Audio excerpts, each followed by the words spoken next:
তোকে আর কাজে আসতে হবে না, তুই বাড়ি যা। আর তুই কোনোদিন কাজে আসবি না, চোখের সামনে এলে না এখানে মেরে দিবো। কোনোদিন কাজের জন্য ছুটি চাও তাহলে তোমার একটা চোখ তুলে নিবে। সর্দারের কাছে কাজের জন্য তুলতে পারবো তো? শালা সস্তায় বিক্রি হওয়া সেলের চপ্পল, এবার দেখ তো কেমন লাগে। শালা কালুয়া ভূত, চোখ তুলবই আমি, তোকে যে কেমন লাগবে আমি সেটাই শুধু অপেক্ষা করছি। তুই দেখ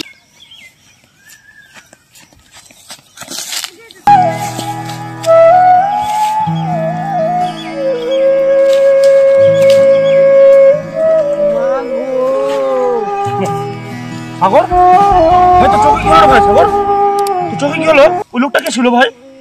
ভাই আমি সর্দারের কাছে কাজের জন্য গিয়েছিলাম, গিয়ে সর্দার আমাকে একটা শর্ত দিয়েছিল। সর্দার আছে আমি কাজ করতে করতে বিরক্ত হয়ে যায় এবং সর্দারের কাছে ছুটি চাই, তাহলে সর্দার আমার একটা চোখ তুলে নেবে। সর্বনাশ! আর তুই যদি কাজ করতে করতে সর্দার যদি খাসতে যায় তোকে কাজ করাতে আর ছুটি দিতে যায় তখন কি হবে? আমার চোখ তুলে নিতাম। ও এই ব্যাপার খুব জটিল লাগছে ভাই। তুই তোর বদলা আমি নেবো সর্দারের কাছ থেকে, তুই চিন্তা করিস না। আমি আসছি সর্দারের কাছে, যাচ্ছি। রাকেশ বলো। যে ওই ঘাসের জমিটা আছে, ঘাসগুলো তো কাটতে হবে। ওই শালা লেবারটা তো পালিয়ে গেছে। সর্দার, আসসালামু আলাইকুম। সর্দার। ওয়ালাইকুম আসসালাম, বলো। সর্দার আমি গরিব মানুষ, আপনার কাছে কাজের জন্য এসেছি। সর্দার কিছু কাজের ব্যবস্থা হবে? আচ্ছা ঠিক আছে ঠিক আছে, আমি তো তোমাকে কাজে রাখতে পারি, কিন্তু আমার এখানে কাজ করলে একটা শর্ত মেনে চলতে হবে। হ্যাঁ সর্দার বলুন, কি শর্ত মানতে হবে আমাকে সর্দার? যদি কখনো তুমি কাজের জন্য বিরক্ত হয়ে যাও বা কোনোদিন কাজের জন্য ছুটি চাও তাহলে তোমার একটা চোখ তুলে নিব। আচ্ছা ঠিক আছে সর্দার, কিন্তু আপনি যদি আমাকে কাজ করতে করতে বিরক্ত হয়ে যান এবং কাজের জন্য ছুটি দিতে চান তখন কি হবে সর্দার? তুমি আমার একটা চোখ তুলে নিও। ঠিক আছে সর্দার সাহেব, আপনার মুখের জবানটা ঠিক রাখেন তবে হবে। হ্যাঁ হ্যাঁ, আমার মুখের জবান ঠিকই রাখবো। চলো আমার সাথে, কাজটা দেখিয়ে দিই। আসো আসো আসো আসো। এই যে ঘাসগুলো দেখছো, এই ঘাসগুলোকে কেটে আধ ঘন্টার মধ্যে গরু যেন খেতে পায়, আধ ঘন্টার মধ্যে যেন কমপ্লিট হয়ে যায় ঘাসগুলো কেটা। হ্যাঁ, আধ ঘন্টা? এই কাজ আমি 10 মিনিটের মধ্যে করে দেবো, দেখে নেবেন আপনি। আচ্ছা ঠিক আছে, দেখে নিব। ঠিক আছে তাই করিও, কিন্তু এখন চলো সবজির বাগানটা দেখাবো। এই যে শাক সবজিগুলো দেখছো, এই শাক সবজিগুলো না আধ ঘন্টার মধ্যে বাজারে দিয়ে আসতে হবে, বুঝতে পারলে? আধ ঘন্টা? এই কাজটা আমি 10 মিনিটের মধ্যে করে দেবো, আপনি শুধু দেখে নেবেন। আচ্ছা দেখা যাবে, করে দেখাও আগে।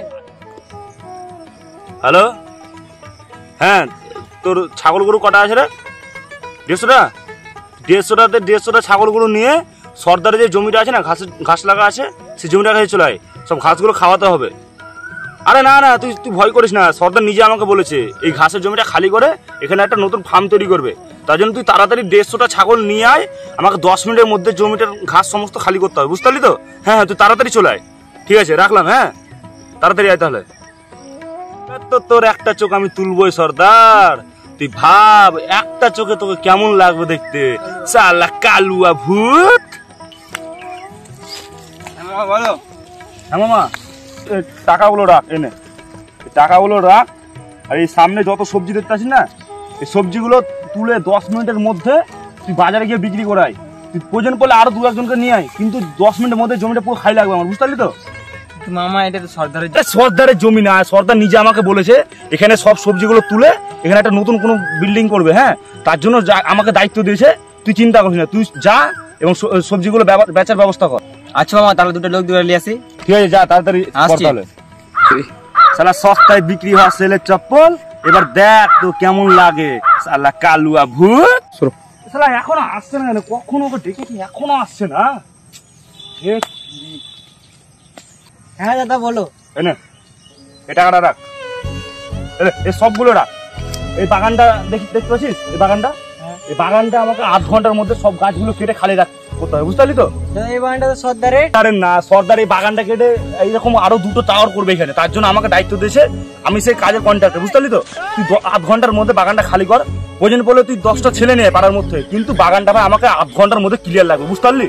ঠিক আছে, যা তুই ছেলে নিয়ে তাড়াতাড়ি আধ ঘন্টা পর আমি তোর সঙ্গে দেখা করছি এসে, বুঝতে পারলি তো? কালুয়া, তোর তো চোখ তুলবই আমি, তোকে যে কেমন লাগবে আমি সেটাই শুধু অপেক্ষা করছি, তুই দেখে নে এবার। হ্যালো, হ্যাঁ তাড়াতাড়ি আয়, কতক্ষণ লাগাচ্ছি বলতো? তাড়াতাড়ি আয়। বলো। এই গাড়ি দুটো বিক্রি আছে, কত দিবি বল? কত দিব? 50 দিব। চল পয়সা পে কর, তাড়াতাড়ি আয় এখান থেকে। দে টাকা দে, গুনতে হবে না, দে তো। যা আচ্ছা আচ্ছা যা গাড়িগুলো নিয়ে যা, এটা আগে রেখে তুই এটা নিয়ে দিতে হবে। তাড়াতাড়ি পালা, আর তাড়াতাড়ি কর, যা তো তাড়াতাড়ি যা তাড়াতাড়ি। সাগর, এ সাগর, যে নতুন লেবারটা লাগালাম এক চোখটা তুলতে পারবো তো? হ্যাঁ সর্দার পারবেন। সব শেষ কেন রে? কি সব বলছিস? কি সব শেষ হয়ে গেছে? হ্যাঁ সর্দার সর্দার আপনি যে নতুন কাজের লোকটা রেখেছিলেন আপনার সবই শেষ করে দিয়েছে। আপনার জমি, সবজি, বাগান, এমনকি আপনার গাড়িটাই বিক্রি করে দিয়েছে। কি বলিস রে? ওকে তো কাজে নেই, ভুল করেছি আমি। ওকে আর কাজে রাখবো না, কাজ থেকে বের করে দেবো আমি। দাঁড়া দেখছি ওকে, চল আমার সাথে, দেখছি ওকে আজকে। চল উঠ তো, চল এই, চল এদিকে আয়, এদিকে আয়, এদিকে আয়, এদিকে আয়। বলছেন বলুন। এই তোকে আর কাজে আসতে হবে না, তুই বাড়ি যা। আর তুই কোনোদিন কাজে আসবি না, চোখের সামনে এলে না এখানেই মেরে দিবো। কিন্তু সর্দার আমি তো এত সহজে বাড়ি যাব না। আপনার কাছে যখন কাজে এসেছিলাম তখন আপনার সঙ্গে আমার শর্ত হয়েছিল, মনে আছে তো? কি শর্ত? শর্ত কি আবার বল। সর্দার আমি যখন আপনার কাছে কাজের জন্য এসেছিলাম তখন আপনি যে কি বলেছিলেন সেটা মনে করেন? তখন তুমি আমার একটা চোখ তুলে নিও। হ্যাঁ আমার মনে পড়েছে।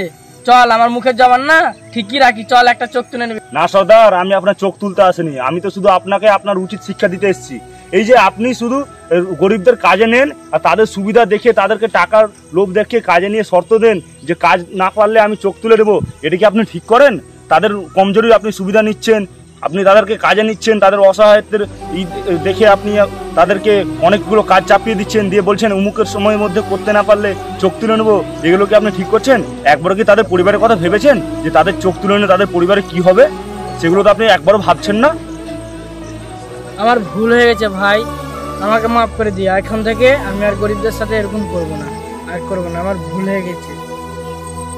আমাদের সমাজে এমন প্রভাবশালী টাকাওয়ালা অনেক মানুষ রয়েছে যারা গরিব দরিদ্র মানুষদের বিভিন্ন শর্ত সাপেক্ষে শ্রমিক হিসেবে কাজে নিয়োগ করেন এবং তারপরে তাদের অনেক কাজ একসাথে করবার জন্য প্রেসার দেয়।